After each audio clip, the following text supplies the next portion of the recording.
Hello दोस्तों इस video में हम जानेंगे कंप्लीट नए फाइनेंशियल ईयर के बारे में। एक शॉर्ट वीडियो जो है मैंने अपलोड की हुई है कि आपको फाइनेंशियल ईयर कैसे बनाना है और कैसे अपनी बिलिंग वगैरह नए फाइनेंशियल ईयर में करनी है। उसी वीडियो पे मेरे पास बहुत सारे कमेंट्स आए हैं, तो उससे रिलेटेड जो है ये डिटेल वीडियो होने वाली है।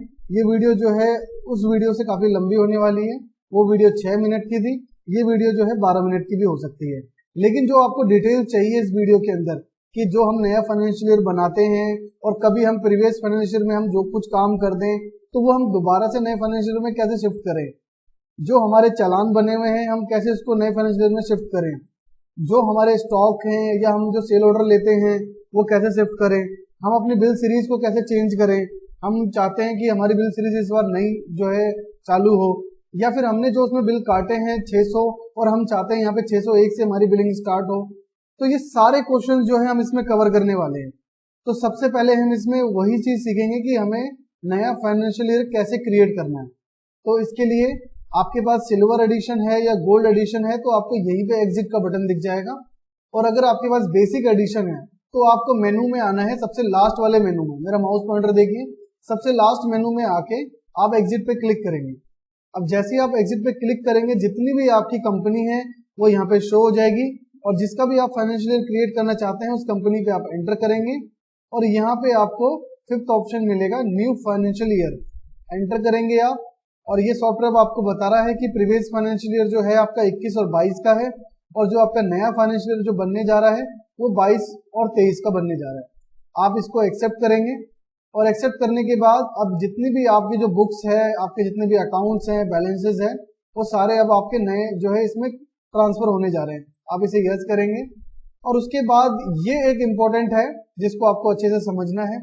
सबसे पहला ऑप्शन आप देख रहे हैं टीएफ का मतलब है ट्रांसफर, और ये है लेजर बैलेंस, यानी कि जो प्रीवियस ईयर में जितनी भी आपकी सेल की पार्टी थी या रिटेल की पार्टी है या परचेज की पार्टी है, जो भी उनके बैलेंसेस चल रहे हैं, जो भी आप उनके बैलेंस मेंटेन करते हुए आ रहे हैं। सपोज किसी पार्टी का बैलेंस अभी 5000 है, और अगर आप इसे यस करते हैं तो उसका अगले फाइनेंशियल ईयर में 5000 का बैलेंस एज ए ओपनिंग आ जाएगा, और उसके बाद जो भी उसकी ट्रांजेक्शन आप करेंगे वो ऑटोमेटिक उसमें चलती जाएगी जैसे आप पुराने फाइनेंशियल ईयर में करते थे। और ऐसे ही आउटस्टैंडिंग, ठीक है, तो ये तो लेजर बैलेंस है, ये कंप्लीट आउटस्टैंडिंग है, तो इन दोनों को आप यस रखें, और स्टॉक बैलेंस को भी आप यस रखें।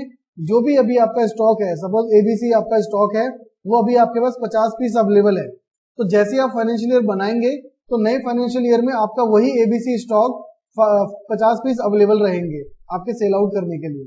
और फिर उसको जैसे जैसे आपकी परचेज आती जाएगी, जैसे आप चढ़ाते जाएंगे अपनी परचेज को, तो ऑटोमेटिक वो प्लस माइनस होती रहेगी जैसे आप पुराने में करते थे। तो ये जो है 3 चीज आप जरूर यहाँ पे यस करें। वैसे यहाँ पे जो बाय डिफॉल्ट यस है नो है, कंपनी ने अपने अकॉर्डिंग किया हुआ है जो सबसे ज्यादा रिक्वायरमेंट पे रहती है। अगर आप इसको जैसे बाय डिफॉल्ट है यस कर देंगे आप, तो आपका फाइनेंशियल क्रिएट हो जाएगा, पार्टी का बैलेंस, स्टॉक का बैलेंस ऑटोमेटिक आ जाएगा। अब ये है ब्रेकेज एक्सपायरी स्टॉक, तो जो स्टॉक एक्सपायर हो चुके हैं अगर उसका भी डेटा आप चाहते हैं तो आप इसे यस कर देंगे, नहीं तो नो रखेंगे। अब ये है नॉन वर्किंग पार्टी। अब जैसे बहुत सारी आपके जो है प्रीवियस ईयर यानी कि 21-22 में बहुत सारी ऐसी पार्टी होंगी जिनके साथ आपको कोई ट्रांजेक्शन नहीं रहा, जिनके साथ कोई भी वर्किंग नहीं है आपकी। अगर आप चाहते हैं कि वो वाली पार्टी आपके नए फाइनेंशियल ईयर में नहीं आए तो आप इसे नो कर दो, और अगर आप चाहते हैं कि नहीं कोई भी किसी भी तरह की आपकी पार्टी बनी हो, चाहे सेल की हो, परचेज की हो, एक्सपेंस की हो, किसी भी तरह की पार्टी है, वो सारी आपके नए फाइनेंशियल ईयर में भी आए तो आप इसे यस करेंगे। ऐसे ही नॉन वर्किंग आइटम है, तो जो प्रीवियस ईयर में आप जितने भी आइटम सेल कर रहे थे, और ऐसे बहुत से आइटम है जिसे आप सेल नहीं कर रहे थे, जिसके अंदर कोई भी स्टॉक अवेलेबल नहीं है, और अब आप चाहते हैं कि वो स्टॉक हमारे इस वाले फाइनेंशियल ईयर में ना आए, तो आप इसे नो कर देंगे। और आप चाहते हैं कि जो भी आपकी आइटम लिस्ट थी वो सारी की सारी आपके नए फाइनेंशियल ईयर में आ जाए, तो आप इसे यस रखेंगे। ऐसे ही जो है नॉन वर्किंग बैच, जो बैच जो है खत्म हो चुके हैं, अगर आप चाहते हैं कि वो भी बैच आए इस वाले फाइनेंशियल ईयर में तो आप इसे यस कर देंगे, अदरवाइज इसको नो कर देंगे। आप एंटर करेंगे। अब उसके बाद है ये ट्रांसफर सेल चालान। अब ये क्या है, अगर आपने चालान क्रिएट किए हुए हैं, सपोज आप अभी मार्च चल रहा है, मार्च में, फरवरी में, जनवरी में जितने भी चालान आपने क्रिएट किए हुए हैं, या चालान रिटर्न लिए हुए हैं, या चालान की ब्रेकेज एक्सपायरी है, या रिप्लेस किया हुआ है आपने, ऐसे ही परचेज के चालान है, रिटर्न है, सेम एज इट इज। तो अगर आप इसे यस करते हैं तो जो भी चालान आपके प्रीवियसली चल रहे हैं वो सारे चालान ट्रांसफर हो जाएंगे आपके नए ईयर में 1 अप्रैल की एंट्री के साथ, सारे के सारे चालान। इसको भी प्रैक्टिकल में दिखाऊंगा। जिस फाइनेंशियल ईयर को मैं बना रहा हूँ इसमें एक चालान भी मैंने क्रिएट किया हुआ है, और यदि नहीं किया तो हम इसको प्रैक्टिकल भी देख लेंगे। तो इन ऑप्शन को आप जो है नो रखें अगर आप चालान वगैरह जनरेट नहीं करते, और अगर आप करते हैं चालान जनरेट तो इन सभी ऑप्शन को यस कर दें। और उसके बाद है ट्रांसफर पेंडिंग ऑर्डर। जो आप सेल ऑर्डर लेते हैं, परचेज ऑर्डर जो है आप पार्टी को करते हैं, आप चाहते हैं कि वो ऑर्डर आपके नए फाइनेंशियल ईयर में ट्रांसफर हो जाए, ताकि आपको ध्यान रहे कि किस पार्टी को क्या ऑर्डर दिया है, किस आइटम का दिया है, कितने रेट के ऊपर दिया है, वो सब इसमें ट्रांसफर हो जाए। तो आप इसको यस रखेंगे, उसके बाद आप इसको यस करेंगे। अब जैसे ही आप यस करेंगे तो सॉफ्टवेयर ऑटोमेटिक आपका नया फाइनेंशियल ईयर क्रिएट कर देगा, जिसके लिए जो है थोड़ा सा आपको वेट करना पड़ सकता है, और ये डिपेंड करता है आपके डेटा के ऊपर। फाइनेंशियल ईयर जो है क्रिएट हो चुका है। लास्ट में आपको एक ऑप्शन दिखता है क्रिएट हिस्ट्री का, ये जो है हम समझेंगे इसको भी, इसके बारे में। अभी फिलहाल हम इसको ओके करते हैं, एंटर करते हैं। तो देखिए पहले हम 21-22 के फाइनेंशियल ईयर में काम कर रहे थे, अब हमने एक नया फाइनेंशियल ईयर बना लिया 22-23 का। अब जैसे हम इस पर एंटर करते हैं, सबसे पहले हम अपने लेजर को चेक करते हैं। तो हम गए बुक्स में, ऑल लेजर पे क्लिक किया, तो हमारे सारे लेजर के जो बैलेंसेस थे वो सारे के सारे आ चुके हैं। जैसे कि A to Z फार्मेसी का 860 रुपए का बैलेंस है, आहूजा का जो है 91,000 का बैलेंस है। तो जितनी भी पार्टियों के बैलेंसेस है और जो भी आपके कैश एंड बैंक अकाउंट है वो सब के बैलेंस आ चुके हैं एज ए ओपनिंग। अब आप यहाँ पे अगर एंटर करेंगे और देखेंगे तो कोई भी बिल यहाँ पे अवेलेबल नहीं है। तो यहाँ पे बिल्कुल भी आपको कंफ्यूज नहीं होना। जो भी प्रीवियस ईयर होता है हमारा, जब भी आप नया फाइनेंशियल ईयर बनाते हैं तो वो जितने भी बिल्स हैं वो आपके प्रीवियस ईयर में ही रहते हैं, बस उसका ओपनिंग बैलेंस आपके नए फाइनेंशियल ईयर में आ जाता है, जैसा कि आप प्रैक्टिकली देख पा रहे हैं। ठीक है, तो ये आपका जो है कंसर्न क्लियर हो गया होगा। ऐसे ही स्टॉक के बारे में भी देख लेते हैं। स्टॉक पे हमने क्लिक किया, करंट स्टॉक। तो ये हमारे वो करंट स्टॉक हैं जो जैसे भी थे हमारे प्रीवियस ईयर में वो एज इट इज वैसे ही आ गए यहाँ पे। जैसे कि ये 1753 हमारे पे एक्ने ड्रम था उसमें, तो इसमें ट्रांसफर हो गया एज ए ओपनिंग। ठीक है, एज ए ओपनिंग हमारे पे ट्रांसफर हो गया है। अब इसके बाद का जो है सबसे पहला क्वेश्चन तो ये आता है कि जो हमने फाइनेंशियल ईयर बना लिया, अगर हमें कुछ भी देखना है, किसी पार्टी का बिल ही देखना है, या हमें कोई पेमेंट एंट्री देखनी है, नरेशन देखना है, कुछ भी देखना है, तो हम वो कैसे देखेंगे? उसके लिए क्या करेंगे, आप अपने फाइनेंशियल ईयर में ही जाएंगे पुराने वाले। जाना कैसे है? एग्जिट बटन पे क्लिक करेंगे। यदि बेसिक एडिशन है तो आप एग्जिट के बटन पे मेनू पे क्लिक करके इस पे क्लिक कर देंगे। अब आप यहाँ एंटर करके 22-23 ना चूज करके आप 21-22 पे एंटर कर देंगे। अब 21-22 पे जैसे आप एंटर करेंगे तो जितने भी आपके बिल्स थे, देखिए हम जाते हैं बिल्स के अंदर, जो भी बिल्स जनरेट थे। अब जैसे आप बिल्स में जाएंगे तो ये आपसे कहेगा श्योर टाइप करने के लिए। ठीक है, तो आप यहाँ पे श्योर टाइप करेंगे और उसके बाद आप देख पाएंगे कि यहाँ पे सारे के सारे जो भी सेल एंट्री के बिल थे आपके वो यहाँ पे अवेलेबल है, और आप देख सकते हैं कि किस बिल में क्या आइटम मैंने दिया था। अब सपोज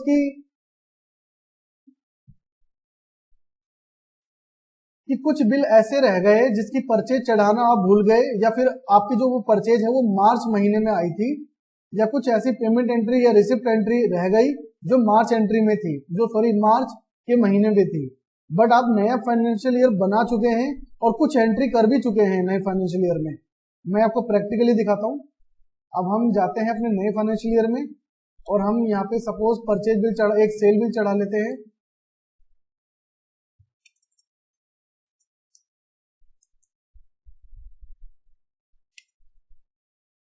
ठीक है, तो हमने सेल बिल चढ़ा लिया, और सेल बिल हमने किसका चढ़ाया? एक्ने ड्रम आइटम का। मैं आपको प्रैक्टिकली दिखाता जाऊंगा साथ साथ में। एक्ने ड्रम आइटम हमारा 1733 पीस अवेलेबल है, बट आपने मार्च का कोई बिल जो है चढ़ाया नहीं है। ठीक है, तो हम दोबारा से जाते हैं 21-22 में, और यहाँ पे अपनी नॉर्मली परचेज एंट्री जैसे करते हैं वैसे ही कर रहे हैं, और यहाँ पे श्योर टाइप करेंगे।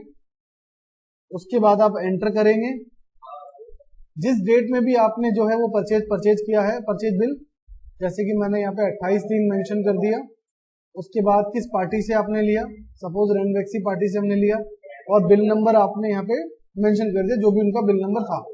और इसमें हमने वही आइटम परचेज किया जो एक्ने ड्रम हमारे पास वहाँ पे 1733 पीस अवेलेबल है, बट हमने 100 पीस और परचेज कर लिए, तो हमारा बैलेंस वहाँ पे स्टॉक का होना चाहिए 1833। ठीक है, तो हम इसको एस्केप करके एंटर करके सेव कर देंगे। अब जैसे ही हमने बिल को सेव किया, अब हम नए फाइनेंशियल ईयर में जाते हैं। अब जैसे ही हम नए फाइनेंशियल ईयर में जाएंगे तो ये हमसे पूछेगा कि आपने कुछ जो है एंट्री करी है, उसका बैलेंस ट्रांसफर करना है, आपको कैरी करना है, तो आप इस ऑप्शन को यस करें। और यस करने के बाद बाय डिफॉल्ट जिस पे यस हो रखा है उसे यस रहने दें, जिस पे नो हो रखा है उसे नो रहने दें। बस आप इस पे ये ध्यान रखें कि आपका कैरी लेजर बैलेंस यस रहे, आउटस्टैंडिंग यस रहे, और उसके बाद आपका स्टॉक बैलेंस यस रहे। उसके बाद आप इसे एंटर करें और यस करें। तो जो भी अभी आपने एंट्री करी है प्रीवियस ईयर में, जो आप भूल गए थे या आपको करना जरूरी था, ठीक है, अब वो सारी की सारी एंट्री वगैरह आपके यहाँ पे आ जाएगी। अब देखते हैं, हम कंट्रोल आई करते हैं तो आप अपने स्टॉक देखिए, एक्ने ड्रम का आइटम 33, और जो हमने जिसकी हमने परचेज चढ़ाई रेनवेक्सी जो हमारा लेजर था, उसका बैलेंस भी आपको यहाँ पे दिख जाएगा। ठीक है, तो ये बैलेंस पूरा कंप्लीट ओपनिंग होके उनका आ रहा है। लेकिन यहाँ पे आप देख सकते हैं कि हमने 28/3 को इसका एक बिल चढ़ाया है, 8787 हमने बिल नंबर डाला था इसका, तो ये बिल भी इसका यहाँ पे एज ए ओपनिंग आ चुका है। इसका स्टॉक और बैलेंस दोनों अपडेट है। तो अब आपका एक क्वेश्चन तो क्लियर हो गया होगा कि हम कुछ भी एंट्री कर रहे हैं पूरे प्रीवियस फाइनेंशियल ईयर में तो वो कैसे करें। अब कभी कभी ये भी हो जाता है इसमें कि आप पुराने फाइनेंशियल ईयर में जाते हैं। सपोज कि मैं पुराने फाइनेंशियल ईयर में गया और यहाँ पे मैंने एक एंट्री कर दी, परचेज एंट्री ही कर ली मैंने सपोज, या सेल एंट्री कर लेते हैं हम। सेल एंट्री हमने करी A to Z की। अब A to Z का जो लेजर बैलेंस आपको दिख रहा है वो 860 रुपए का है, और हम इसको जो है एक्ने ड्रम आइटम सेल कर देते हैं 100 पीस। तो इसका बैलेंस जो है 1120 रुपए का बैलेंस बन रहा है, समथिंग 1900 रुपए का इसका लेजर बैलेंस हो जाएगा। तो देखिए 1980 रुपए का इसका लेजर बैलेंस हो चुका है। अब हम नए फाइनेंशियल ईयर में जाते हैं और गलती से हमसे ये नो पे ही एंटर हो जाता है। सपोज नो पे ही एंटर हो गया। अब हम देखिए लेजर चेक करते हैं तो ये 860 रुपए ही है, जबकि 1920 रुपए या 80 रुपए होना चाहिए। ठीक है, और हमारा जो स्टॉक है ये 1833 ही है, जबकि ये 1733 होना चाहिए। 100 पीस हम सेल कर चुके हैं। तो इसके लिए क्या करना है, आपको रिपोर्ट्स के मेनू में आना है, मैनेजमेंट रिपोर्ट, यूटिलिटी, और यूटिलिटी पे आने के बाद आपको आना है कैरी बैलेंस। कैरी बैलेंस पे आप क्लिक करेंगे और उसके बाद आप इसको यस करेंगे, और फिर उसके बाद आपको वही ऑप्शंस नजर आ गए। अब एंटर करके बस इस पे आपको ध्यान क्या रखना है, लेजर बैलेंस पे यस, आउटस्टैंडिंग पे यस, स्टॉक बैलेंस पे यस। ठीक है, और बाकी नॉन वर्किंग वगैरह आइटम है ये डिफॉल्ट ही रहने दीजिए, आप इसको यस कर देंगे। तो जो भी अभी हमने प्रीवियस ईयर में एंट्री करी है सेल की, और जो भी हमारा स्टॉक रहना चाहिए, स्टॉक हमारे पास 1733 होना चाहिए, और जो हमारी A to Z पार्टी है उसका बैलेंस 1980 या 20 रुपए होना चाहिए। ठीक है, तो हम जाते हैं सबसे पहले लेजर बैलेंस देख लेते हैं। तो देखिए A to Z फार्मेसी का जो बैलेंस है 1980 रुपए है, और यहाँ पे आप देख पा रहे होंगे प्रीवियस ईयर की जो हमने एंट्री करी थी वो इनके आउटस्टैंडिंग में आ चुकी है। अब हम स्टॉक चेक कर लेते हैं, तो कंट्रोल आई से हम स्टॉक में गए और स्टॉक हमारे पास 1733 पीस अवेलेबल है। तो आई होप यहाँ तक तो आपका क्लियर हो गया होगा कि प्रीवियस ईयर को लेकर और नए ईयर को लेकर कि हम कुछ जो भूल जाते हैं, पेमेंट की एंट्री, सेल की एंट्री, रिसिप्ट की एंट्री, परचेज की एंट्री, कि हम प्रीवियस ईयर में वो एंट्री करते हैं और वो नए ईयर में नहीं आता। तो उसके बारे में अच्छे से क्लियर हो गया होगा आपको, और अच्छे से आपको पता भी लग गया, पूरा प्रैक्टिकल मैंने आपको दिखाया इसमें। अब हम समझेंगे बिल सीरीज को लेके। अब सपोज कि वहां पे आपका बिल नंबर चल रहा है 120, और आप चाहते हैं कि मेरा जो है बिल नंबर 001 से स्टार्ट ना हो, आप चाहते हैं कि 120 बिल नंबर हमारा खत्म हुआ है, तो हम चाहते हैं कि 121 से स्टार्ट हो। तो जब भी आप सेल एंट्री करेंगे, अब देखिए मैं नए फाइनेंशियल ईयर में सेल एंट्री कर रहा हूँ। ठीक है, अब इसमें जो है एक सेल एंट्री हो रखी है, हम उसको पहले डिलीट कर देते हैं। ठीक है, हमने इसको डिलीट कर दिया। अब हम बिल एंट्री कर रहे हैं। तो देखिए यहाँ पे क्या हो रहा है कि जो हमारी बिल की एंट्री है वो A001 से स्टार्ट हो रही है, और हम चाहते हैं कि A00 मतलब 3 टाइम्स 0, उसके बाद फिर 221 से स्टार्ट करना चाहते हैं। तो इसके लिए क्या करना है, आपको ध्यान से पढ़ना भी है। देखो लिखा हुआ है की टू चेंज बिल नंबर, और ये लेफ्ट एरो। अगर आप अपने कीबोर्ड से लेफ्ट एरो प्रेस करेंगे, लेफ्ट एरो क्या होता है, जो 4 बटन होते हैं ऊपर और नीचे, फिर लेफ्ट और राइट का, इस तरीके से up and down, left right. तो ये क्या कह रहा है बिल नंबर चेंज करने के लिए कि लेफ्ट एरो की प्रेस करें। तो मैं अपना लेफ्ट एरो की प्रेस करता हूं, तो देखिए मेरे बिल नंबर पे पहुंच चुका है, और मैं ये चाहता हूं कि 1 से स्टार्ट ना हो, ये स्टार्ट हो 221 से। और एंटर करना है और यहाँ पे आपको टाइप करना है श्योर। तो देखिए मैंने बिल जनरेट कर दिया अब 121 से और 20 पीस मैंने इसमें सेल कर दिए। अब अगर मैं दूसरा बिल बनाता हूँ तो देखिए 222 आ जाएगा ऑटोमेटिक। तो देख पा रहे होंगे आप कि 222 ऑटोमेटिक आपको यहाँ पे शो हो रहा है। तो ये भी कंसर्न क्लियर हो गया होगा आपका कि 001 से स्टार्ट ना हो, जहां से आपका बिल नंबर खत्म हुआ है वहीं से स्टार्ट हो। अब इसमें एक कंसर्न और भी रहता है आपका कि आप चाहते हो कि आपकी कंपनी का नाम ABC कंपनी है, आप चाहते हैं A और C के नाम से जो है बिलिंग हो, तो सेम यही प्रोसीजर फॉलो करोगे आप। जो आपका लेफ्ट एरो की है up and down left right का जो लेफ्ट एरो है उसे प्रेस करेंगे और A की जगह जो भी लिखना चाहे, सपोज A और C लिखना चाहता हूं मैं, और एंटर करके इसे श्योर कर दे। ठीक है, बस आप यहाँ पे ध्यान ये रखें कि जो भी करें आप वन टाइम ही करें, बार बार इसको चेंज ना करें, एक ही बार आप इसको चेंज करें। उसके बाद जैसी बिलिंग करेंगे आप और नेक्स्ट बिलिंग जैसी करेंगे तो ये AC ही नजर आएगा आपको। ठीक है, तो ये दो कंसर्न आपके इसमें क्लियर हो गए। अब जो तीसरा कंसर्न है वो है आपका चालान और ऑर्डर को लेकर। और चालान और ऑर्डर का क्या है, अब आपने प्रीवियस ईयर में जो चालान जनरेट किया था, जैसे कि आप देख पा रहे हैं कि मैं यहाँ पे एक बिल बना रहा हूँ बार बार A to Z फार्मेसी का, तो यहाँ पे मुझे एक चीज शो हो रही है क्योंकि ये मैंने चालान ऑर्डर जो है जनरेट किया हुआ है 31 तारीख 2022 यानी कि पुराने फाइनेंशियल ईयर में। और मैं चाहता हूँ इसको कि जो भी ऑर्डर है क्लियर करना, तो सिलेक्ट पे क्लिक करके और जो भी इन्वेंट्री मैंने इसको दी है इसमें वो इन्वेंट्री ऑटोमेटिक लोड होगी। तो आपको करना क्या है, ध्यान का रखना, जब भी आप फाइनेंशियल ईयर बनाएंगे तो आपको ध्यान में ये रखना है, एक ऑप्शन आपको जो नजर आता है, इसको मैं पहले यस करता हूं, ये ऑप्शन आपको जो है यस रखना है, इसे नो नहीं करना। अगर आप इसे नो कर देंगे तो जो भी आपके ऑर्डर पेंडिंग है वो यहाँ पे नहीं आएंगे। ठीक है, तो वो चीज आपको ध्यान में रखनी है। और ऐसे ही चालान के बारे में है, चालान एक बार चेक कर लेते हैं हम। सेल में आके मॉडिफाई चालान, एंटर।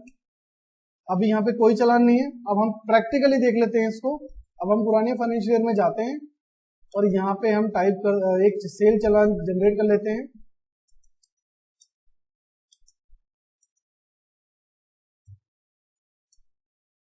ठीक है, तो हम A to Z फार्मेसी का ही चालान जनरेट कर लेते हैं यहाँ पे।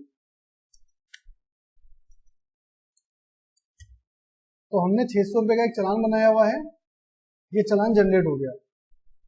सपोज कि ये तो मैंने अभी इमीडिएट जो है जनरेट किया है, आपने इमीडिएट किया हो या पहले आपने कोई चालान जनरेट किया हो, तो आपको ध्यान में क्या रखना है कि जब भी आप नया फाइनेंशियल ईयर बनाएंगे तो ये जो भी चालान आप लेना चाहते हैं ये ऑप्शन आपके यस होने चाहिए।